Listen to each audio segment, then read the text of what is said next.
Il était une fois la passion de l'Europe.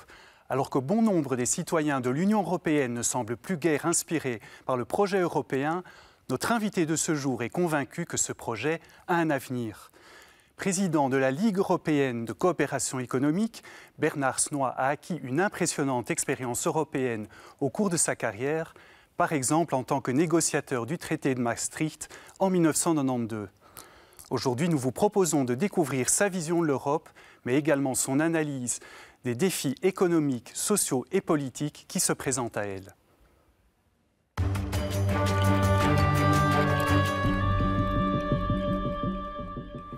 Bonjour à toutes et à tous. Merci beaucoup de nous rejoindre pour cette nouvelle émission. Bernard Snoy, bonjour. Merci. Merci d'avoir répondu à notre invitation. Alors, pour vous présenter, je vous propose de regarder tout de suite un petit reportage réalisé par Corinne Owen et Jean-Louis Gios.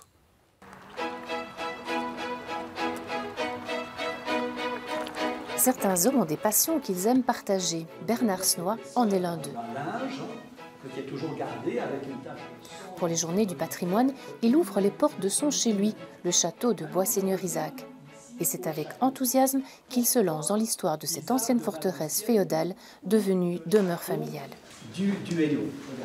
En effet, depuis 1810, 5 générations de la famille ont habité cette maison seigneuriale.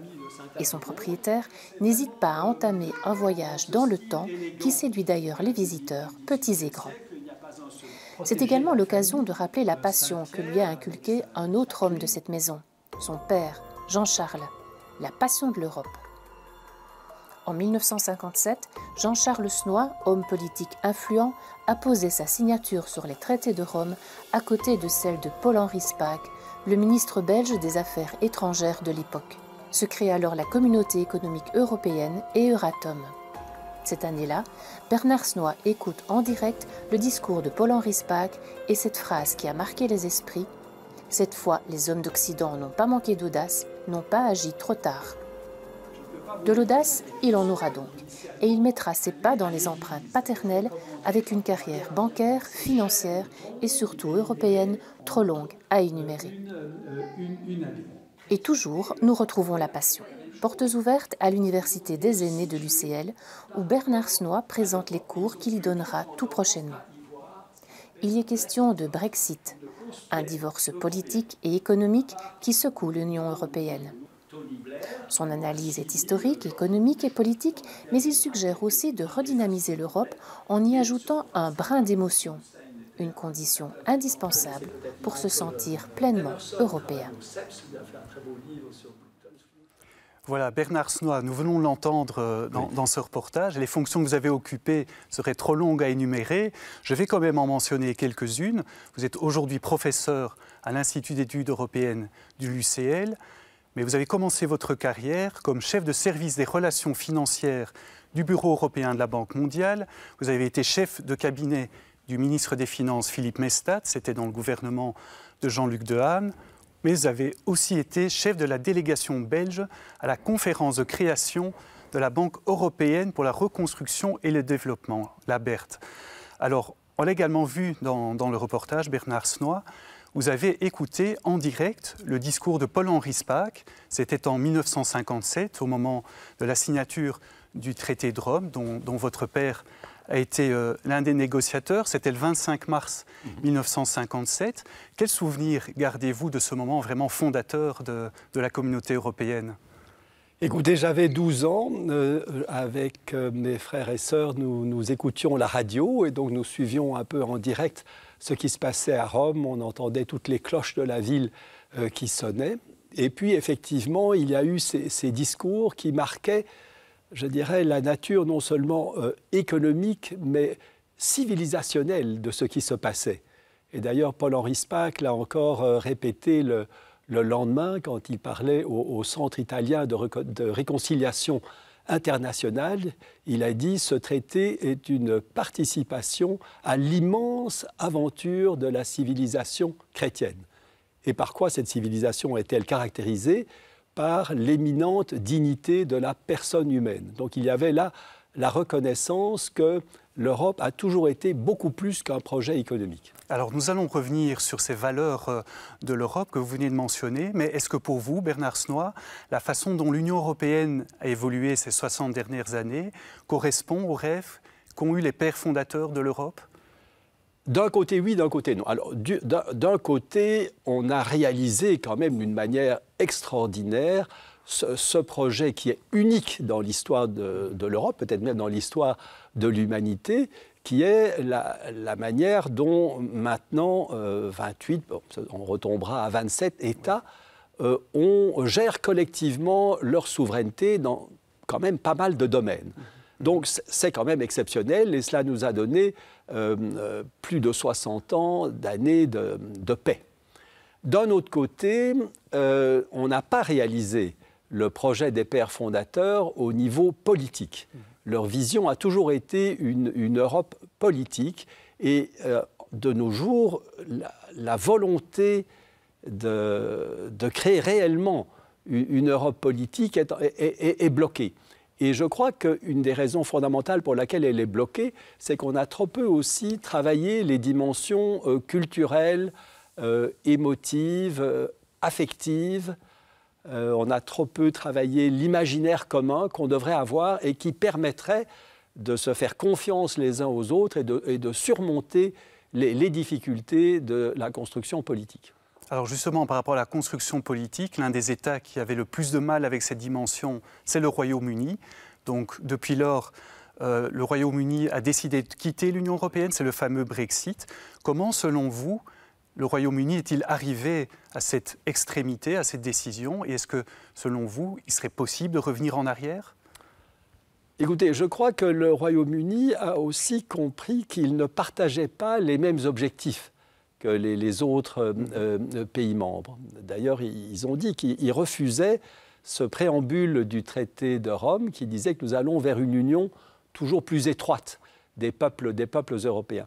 Je crois que les Britanniques ont rejoint le projet européen dont ils ont raté le train quand ils partaient. Ils l'ont rejoint pour des raisons essentiellement économiques, pour faire bénéficier leur économie du succès indéniable de l'union douanière et du marché commun.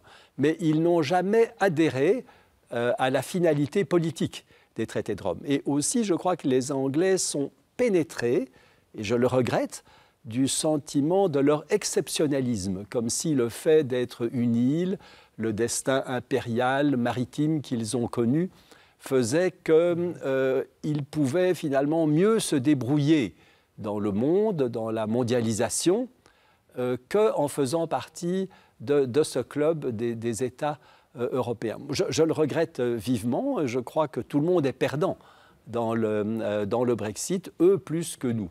Mais eux spéculent qu'à terme, ils vont retrouver ce destin orienté vers les océans qu'ils ont eu depuis le XVIe siècle. Alors il n'y a pas que la Grande-Bretagne qui conteste ou qui a contesté la construction européenne, on le voit aussi dans d'autres pays, on pense à la Hongrie, mais également en Italie, qui est pourtant l'un des pays fondateurs de l'Union européenne. Est-ce que pour vous, il y aurait d'autres pays qui pourraient quitter l'Union européenne? Et finalement, qu'est-ce que les souverainistes reprochent à l'Europe? Je crois que les souverainistes vivent dans l'illusion qu'ils peuvent mieux gérer une série de dossiers que l'Europe ne le fait. Bien entendu, en raison de ces blocages que j'évoquais tout à l'heure, l'Europe est parfois décevante. L'Europe n'a pas réalisé l'intégralité des promesses de prospérité qui devaient sortir du grand marché européen. Elle n'a pas achevé tout à fait la construction de la zone euro, et c'est pourquoi la zone euro a eu aussi certains côtés décevants, mais c'est une illusion profonde que de croire qu'en reculant, en retournant vers des États strictement souverains, on peut mieux adresser ces immenses défis. Et puis vient justement cette dimension émotive, cette crainte de se diluer dans un très grand ensemble et de perdre son identité. Donc le discours identitaire a repris du succès et nous n'avons pas réussi suffisamment à créer une identité européenne fondée justement sur nos valeurs et le souvenir de toutes nos racines et en même temps une meilleure conscience de la mission que l'Europe pourrait avoir dans le monde. Ça, je crois que c'est un point tout à fait essentiel. Alors vous évoquez les racines, les valeurs de l'Europe. Quelles sont-elles? Quelles sont ces racines? Quelles sont ces valeurs fondamentalement? Mais écoutez, je crois qu'on ne peut pas nier que l'Europe tire son originalité et l'attrait de sa civilisation, de la conjonction des apports des civilisations grecques avec la philosophie, avec la curiosité scientifique et métaphysique, les Romains avec le goût de la règle de droit qui est absolument essentielle pour créer la confiance, et puis quand même l'apport judéo-chrétien sur la dignité de la personne humaine. Je crois qu'une synthèse de tous ces apports a été réalisée déjà au Moyen-Âge, et puis il y a l'humanisme de la Renaissance qu'il ne faut pas vraiment oublier, la Réforme qui a aussi approfondi certaines prises de conscience de la responsabilité individuelle. Il y a les Lumières, le mouvement des droits de l'homme. Vraiment, nous avons une richesse exceptionnelle dans ces racines, mais nous en avons trop peu conscience. D'ailleurs, Philippe Maystadt, dont vous avez été chef de cabinet, disait que souvent, les dirigeants européens ne connaissent pas bien l'histoire. Est-ce que l'histoire de l'Europe est importante par rapport à la construction européenne? Elle est essentielle parce que tout pays s'est forgé, je ne dirais pas sur un imaginaire, mais sur un narratif. Et il faut que tous nos citoyens, et particulièrement les jeunes, connaissent ce narratif.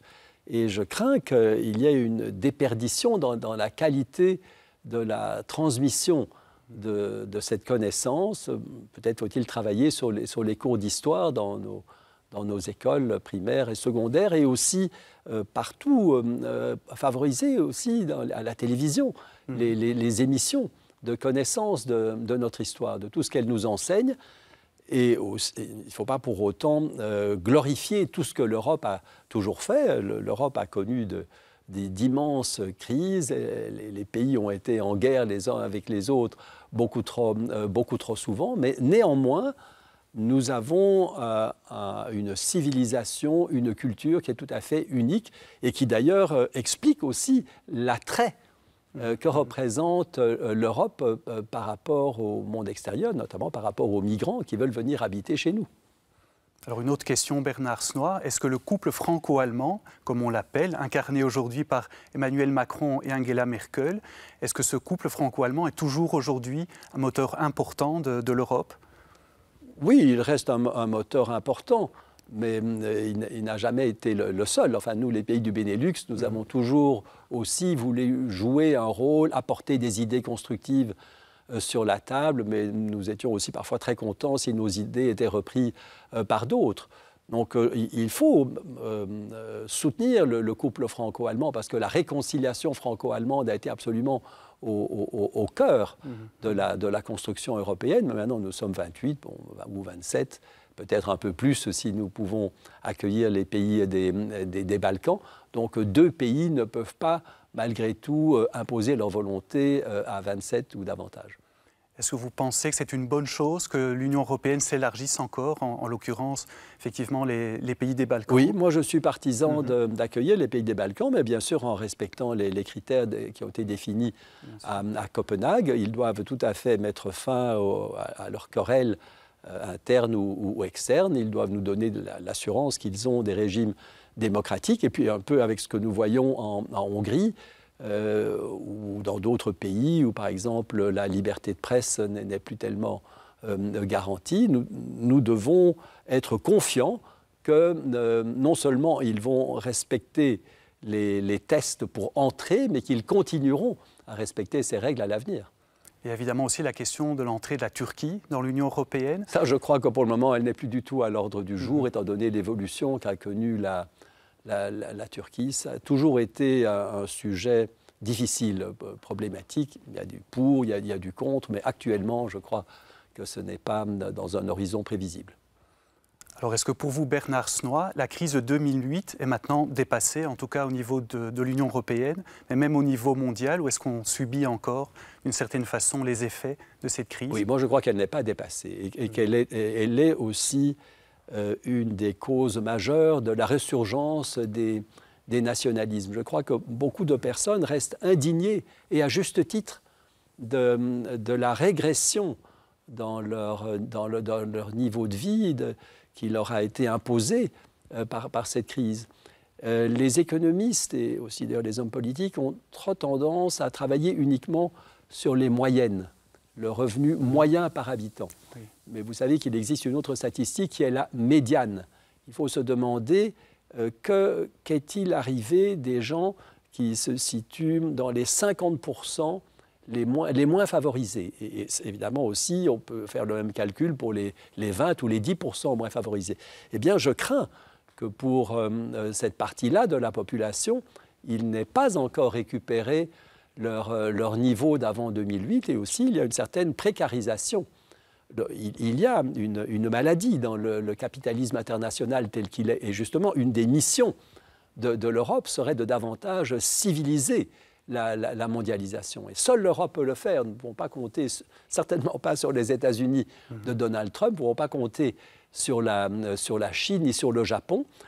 L'Europe est par excellence le continent où l'on veut à la fois la liberté, et la liberté d'entreprendre, qui est absolument essentielle, mais on veut aussi un certain nombre de règles qui protègent le travailleur, qui protègent le consommateur, qui protègent l'environnement. Les Européens ont beaucoup plus que les autres ce souci de l'environnement. Et donc, il est indispensable que les Européens s'unissent face à ces enjeux mondiaux. Donc, d'une part, il y a une forme de capitalisme débridé. D'autre part, il y a des valeurs socialistes. Il y a l'Europe sociale. Social-démocrate, je dirais. Voilà, qu'on essaierait de construire. Oui. Est-ce que, selon vous, l'Europe sociale serait une combinaison de valeurs libérales et de valeurs sociales, peut-être une forme de personnalisme? Oui, mais enfin, comme vous savez, moi j'appartiens un peu à la mouvance sociale chrétienne. Là, je crois que la doctrine sociale de l'Église garde absolument son actualité. Je suis un adepte des philosophes personnalistes, Saunier ou Mounier et bien d'autres. Et je crois que c'est là qu'est un peu le cœur de ce projet de civilisation que nous devons promouvoir. Et c'est là aussi qu'était un peu le conflit avec nos amis anglo-saxons, qui ne partagent pas cette idée de la Social Marktwirtschaft, qui sont pour un capitalisme, je dirais, beaucoup plus darwinien, hein, où il y a les gagnants, il y a les perdants. C'est de toute façon la lutte pour la vie, struggle for life, et donc il ne faut pas, ils considèrent que notre vision est irénique ou utopique. Alors justement, en parlant des États-Unis, est-ce que vous pensez que la politique menée par le président Trump depuis son élection devrait pousser l'Union européenne à accélérer peut-être le projet d'une défense commune? Sûrement. Il a déclaré de façon tout à fait explicite que nous ne pouvions plus vraiment compter sur lui. Il a raison dans le sens que nous ne pouvons pas rester des irresponsables vivant toujours à l'abri du parapluie nucléaire américain. Nous devons prendre en charge notre propre défense et surtout coopérer au niveau des armements, parce qu'actuellement, il y a une très grande déperdition d'énergie. Pour 200 milliards d'euros que nous consacrons à la défense, je dirais que la valeur réelle, c'est la moitié, étant donné la non-compatibilité des armes qu'utilisent les uns et les autres. Une grande déperdition d'énergie. Et est-ce que par ailleurs le protectionnisme qu'on voit dans le chef de Donald Trump, est-ce que ce protectionnisme vise en particulier peut-être à affaiblir l'Europe? Et aujourd'hui aussi, bien sûr, il y a ce conflit entre la Chine et les États-Unis. Mais par rapport à l'Europe, est-ce qu'il y a vraiment une volonté? Oui, moi je crois qu'il y a une volonté délibérée du président Trump de défaire l'Union européenne, parce qu'il est idéologiquement totalement hostile au multilatéralisme. Il a cette vision de nouveau darwinienne que pour promouvoir la la prospérité des Nations Unies, il y a un rapport de force à établir, et ce rapport de force, il préfère évidemment l'établir avec chaque État individuellement, parce que là, effectivement, il est le plus grand, et on voit comment il parvient à extraire, on le voit avec les Mexicains, avec les Canadiens, des concessions.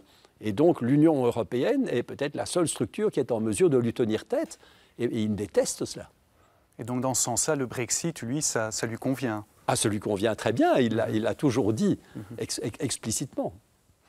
Alors, un autre acteur au niveau de l'Europe, c'est le pape François, tout simplement, qui a prononcé 2 discours importants devant les instances européennes. L'un, c'était devant le Conseil de l'Europe et l'autre devant le Parlement européen. Quel regard portez-vous sur ces discours du pape? Moi, j'aime beaucoup ce pape et je trouve que ses discours sont magnifiques parce qu'à la fois, il reconnaît le courage des pères fondateurs, qu'il appelle les héros de la paix, mais en même temps, il a un discours qui n'est pas seulement passéiste. Il appelle l'Europe à mettre à jour son projet, à se montrer accueillante vis-à-vis, par exemple, des migrants. Il parle de la capacité de l'Europe d'intégrer, la capacité de dialoguer, la capacité de générer, d'être créative. Et je trouve que là, vraiment, il nous aide à mettre dans le projet européen, pas nécessairement l'obligation pour les chrétiens, pour les Européens d'être chrétiens, mais cette idée que les églises accompagnent les citoyens dans leur questionnement existentiel. Pourquoi sommes-nous là?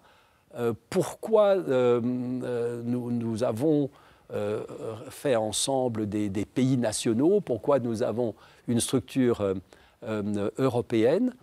Et de puiser dans les trésors, évidemment, de la tradition judéo-chrétienne, des pistes pour répondre à ces questionnements.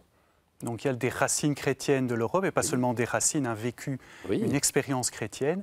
Est-ce que pour autant l'Union européenne peut ou doit accueillir des personnes d'autres religions? On pense en particulier aux musulmans qui viennent ici de différents coins du monde, notamment de Syrie ou d'ailleurs. Mais je crois qu'il y a dans la religion chrétienne cet élément de valorisation de l'altérité qui est dans l'Évangile tout simplement, ou qui est dans la parabole du bon samaritain. Bien sûr, nous ne devons pas être naïfs, enfin, nous devons aussi, je dirais, promouvoir notre propre vision du monde et la défendre si partout où la personne humaine n'est pas respectée.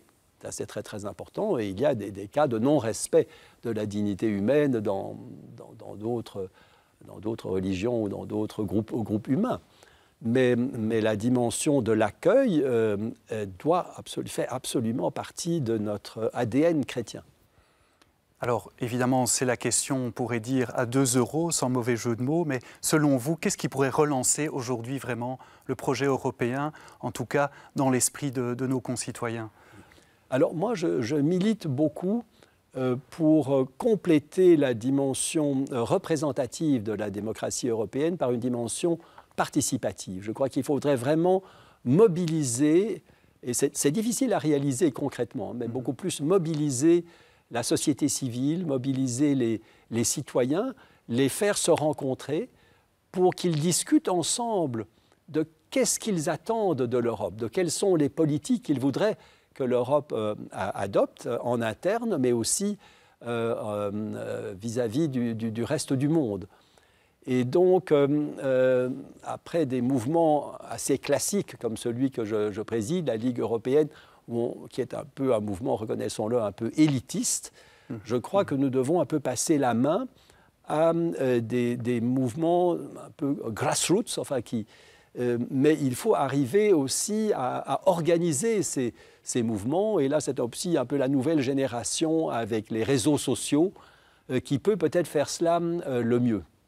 Donc une Europe plus participative au fond. Alors, oui. Une dernière question, Bernard Snoy.